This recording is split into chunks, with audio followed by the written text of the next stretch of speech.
Fifth lesson. Corporate coaching is a very different skill set than, let's say, life coaching or any kind of other individual coaching, okay? So coaching is not coaching is not coaching. We need to understand not only the personal dynamics, but the bigger picture, okay, within the organization. And we need to understand the underlying processes.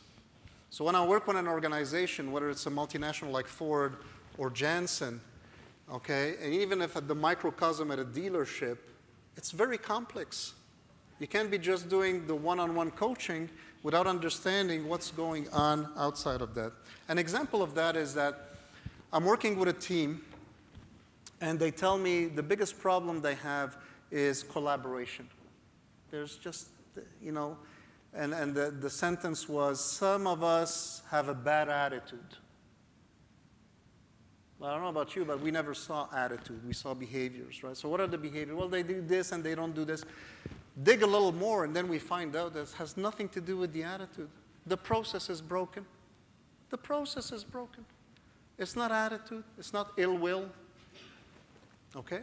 So we schedule another meeting with the same team where I facilitate. Let's look at the process. What's working, what's not. How can we fix this together? What's the ultimate process? So coaching is not coaching is not coaching. It depends what is it that you're coaching. And organizational coaching is quite different. So basically, we talked about the micro view, the dare, desire, ability, internal resources, and energy. That's on the one-on-one. Then you've got to take that piece and make up the constellation where that piece is working in. What's the change history of the organization? What's the leadership like? What are the values of the organization? What are the politics involved? What are the policies, processes, procedures, communication? Okay? All these are key in moving the needle forward. So at the micro level, it's the way the individual operates. And the way the individual is operating through that change is going to have an impact on the organizational change, right? On the organization. And the way the organization is working, operating, is definitely, by its process, policies, culture, et cetera, going to have a definite impact on the individual going through the change. So when you're coaching change, you constantly have to look at that. And if something is really wacky in terms of the policy or procedure, then you've got to go back to the CEO and say, you know what, I know that's what you want to create here, but how is that policy consistent with that? I remember as a VP, I used to get these forms when I started one of the pharmaceutical company. 6 signatures required, right?